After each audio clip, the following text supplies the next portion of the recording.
Hello la famille et bienvenue dans cette nouvelle vidéo. J'espère que vous portez assez bien et que vous avancez très bien dans vos différents processus d'immigration. Si ce n'est pas le cas, juste laissez en commentaire comme d'habitude le maximum de questions possibles et je me ferai un plaisir de vous les répondre dans les plus brefs délais. Dans la vidéo d'aujourd'hui, nous allons aborder une thématique tout aussi importante que les autres précédentes, mais qui, je pense, peut faire une très grande différence dans votre vie et vous préparer à une bonne santé financière sur le territoire canadien. Vous l'aurez certainement deviné, nous parlons ici des cartes de crédit et de la cote de crédit au Canada. Alors, c'est une thématique qui t'intéresse, je t'invite à suivre la vidéo jusqu'à la fin et tu en auras le maximum de détails possibles.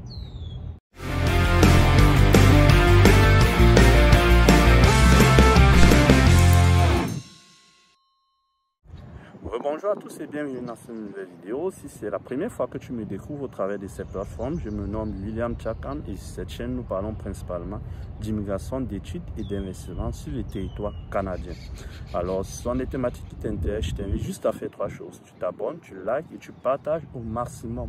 Et surtout n'oublie pas d'activer la cloche de notification pour être informé des nombreuses autres vidéos qui paraîtront dans les jours à venir et parleront notamment des mêmes thématiques telles que celle d'aujourd'hui. Alors, nous allons parler aujourd'hui de la carte de crédit, tout d'abord. C'est quoi la carte de crédit? Comme je l'ai déjà défini dans les vidéos précédentes, à votre arrivée sur le territoire canadien, premièrement au niveau de l'aéroport, vous aurez vos autorisations qui vous permettent soit pour un permis de travail, soit pour un permis d'études, soit pour un permis en tant que visiteur. Une fois obtenu vos autorisations, la deuxième étape, vous allez tout d'abord obtenir votre numéro d'assurance sociale et par la suite vous pourrez faire votre carte d'assurance maladie et vous arrivez enfin à l'étape de l'ouverture d'un compte bancaire avant de commencer le travail, de vous diriger vers des agences de placement pour pouvoir postuler à un travail. Mais avant, vous devez ouvrir un compte bancaire où vous sera versé votre gain à chaque semaine ou aux 2 semaines, généralement à la quinzaine sur le territoire canadien. Lors de l'ouverture de ce compte bancaire, vous avez la possibilité de souscrire à une carte de crédit. Elle n'est pas obligatoire, mais vous pouvez souscrire à cette carte de crédit. Certains vous déconseilleraient de le faire, mais moi je vous encourage vivement à le faire et je vais vous expliquer pourquoi. Lors de l'ouverture de ce compte, vous souscrivez à une carte de crédit. Généralement, on vous octroiera une carte de crédit dont la valeur est d'environ 500 à 2000 $. Pour une première limite et au fur et à mesure, tous les 6 mois, je pense, vous pourrez augmenter cette limite. Vous avez juste à faire une demande auprès de l'institution bancaire auquel vous avez souscrit pour la carte de crédit. Vous ne pouvez pas obtenir la carte de crédit sans avoir un compte dans la banque, je vous le précise. Vous devez d'abord ouvrir un compte pour avoir une carte de débit dans la banque. Ensuite, associé à cette carte de débit, on va vous délivrer une carte de crédit. La carte de crédit, au fait, c'est quoi? C'est une carte sur laquelle on a mis à votre disposition une certaine somme. Comme je l'ai dit, elle peut varier entre 500 et 2000 $ et que vous pouvez l'utiliser pour vos dépenses quotidiennes. Mais vous avez un délai durant lequel vous pouvez l'utiliser sans frais supplémentaires. Mais passé ces délais, vous devez mettre des intérêts là-dessus. À quoi sert donc cette carte de crédit? Pourquoi je vous encourage vivement à souscrire à cette carte de crédit?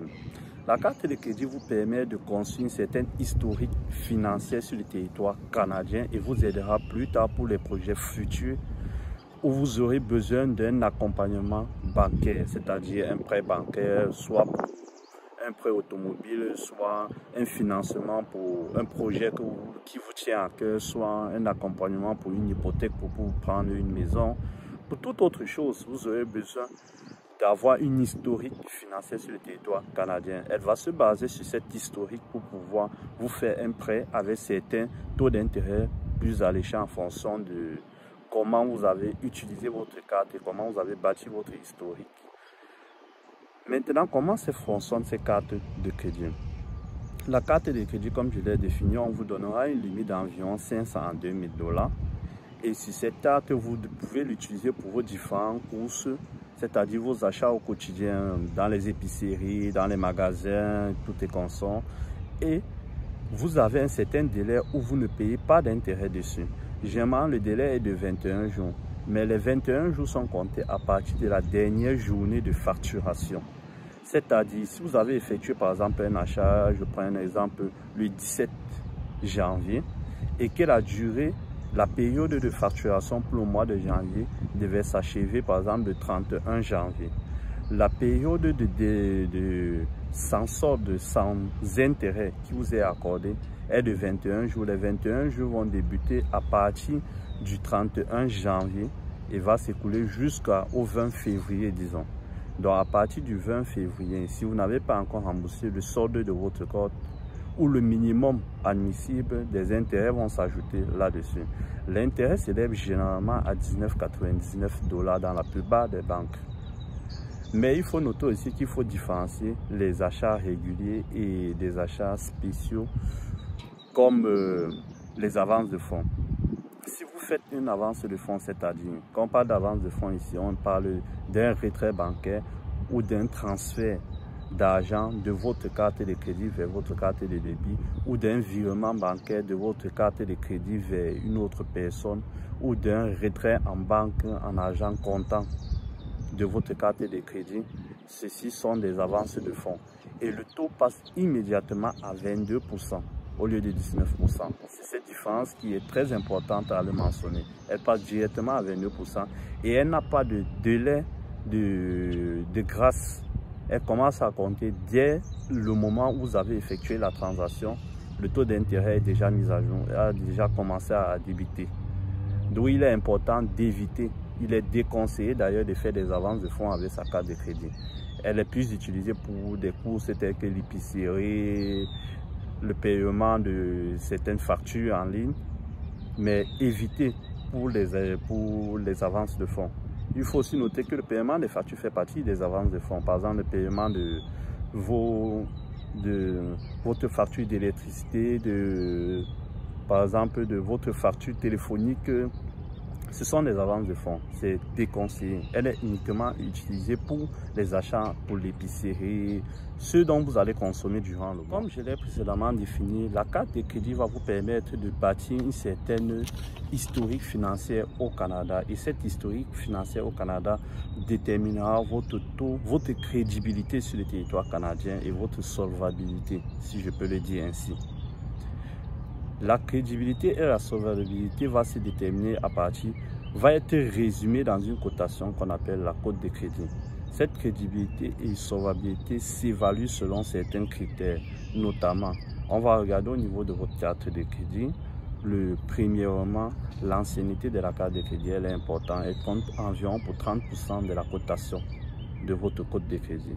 Ensuite, on va regarder le taux d'utilisation de la carte de crédit. Il est toujours important d'utiliser au maximum 30% de votre limite annuelle, de votre limite quotidienne. Si votre carte de crédit a une limite par exemple de 1000 $, vous devez utiliser maximum 300 $. N'allez pas au-delà. Si vous allez au-delà, ça va être débité et seulement cela va nuire négativement à votre cote de crédit. Ensuite, nous allons noter vos habitudes de paiement qui est le point le plus capital et le plus important et compte pour 35%. C'est-à-dire, est-ce que vous payez vos différentes factures dans les délais normaux? Est-ce que vous payez à temps avant l'échéance? Il est très important de le faire car elle compte pour 35% de votre cote de crédit. Ensuite, on va compter ici le type et le nombre de créances. Par exemple, si vous avez des prêts auto, des prêts personnels, une hypothèque, tous ces types de créances-là ont une influence sur votre cote de crédit, qu'elle soit positive ou négative. Et aussi, on va noter enfin le nombre de demandes de cartes de crédit. Si vous avez l'habitude de demander plusieurs cartes de crédit à la fois dans plusieurs institutions, elle peut avoir un impact négatif sur votre cote. Enfin, ici, nous allons parler de la cote de crédit, comment elle s'évalue. Généralement, au Canada, nous avons deux grandes institutions financières, deux grandes institutions qui évaluent notre cote de solvabilité, c'est-à-dire TransUnion et Equifax. Elle s'évalue sur une cotation qui va de 300 à 900 points. De 300 qui est le plus bas à 900 points qui est le plus haut, où on a une excellente cote de crédit. Et ici, j'ai pris quelques notes pour vous pour l'évaluer. Lorsque vous avez entre 1 et 20%, donc lorsque vous avez entre 300 et 692 points, vous êtes entre 1 et 20%. Cela n'est pas très favorable. Lorsque vous avez entre 693 et 742 points, vous êtes entre 21 et 40%. Lorsque vous avez entre 743 et 789 points, vous êtes entre 41 et 60%, c'est déjà assez bon. Lorsque vous êtes entre 790 et 832, vous êtes entre 61 et 80%. Et lorsque vous êtes entre 833 et 900 points, vous êtes entre 81 et 100%, ce qui est excellent. Une excellente cote de crédit pour vous. Et il faut noter aussi que vos différents prêts et vos différentes autorisations financières sont en fonction de cette cote. Plus elle est favorable, plus vous avez des taux d'intérêt assez favorables aussi, assez avantageux aussi. Et généralement, le taux acceptable pour pouvoir vous faire un prêt dans les différentes institutions ou pour pouvoir vous faciliter un prêt, vous devez, notamment le prêt hypothécaire, vous devez avoir au minimum 580 points pour être éligible à un prêt hypothécaire. Mais jusque-là, le taux qui vous sera accordé, le taux d'intérêt ne sera pas assez favorable. Voilà en quelques mots ce que je voulais partager avec vous dans cette thématique et je vous invite à laisser le maximum de questions si vous n'avez pas bien saisi certaines parties. Et je vous invite aussi à aller faire des recherches sur la thématique car elle est très importante pour pouvoir vous bâtir un bon avenir financier sur le territoire canadien. Car il faut noter ici que vous ne pouvez pas effectuer de grands investissements sur le territoire canadien sans passer par l'accompagnement bancaire. Et pour passer par l'accompagnement bancaire, vous devez travailler votre historique de crédit. Pour pouvoir prendre une auto, certes, vous pouvez vous racheter d'un coup, mais il sera très difficile. Pour pouvoir prendre une maison, c'est encore plus difficile car elle coûte extrêmement cher sur le territoire. La plupart du temps, on passe par l'accompagnement bancaire et pour cela, il est important de travailler votre santé financière, de travailler votre historique de crédit. De même, si vous avez un projet, vous aimeriez que la banque puisse vous suivre sur ce projet, vous devez travailler votre historique de crédit pour avoir un meilleur score possible. Et ce score va vous permettre de bénéficier de nombreux autres avantages, notamment un taux d'intérêt plus alléchant, plus favorable pour pouvoir accomplir vos rêves. Sur ce, je vais vous laisser et je vous attends en commentaire comme d'habitude. Ciao.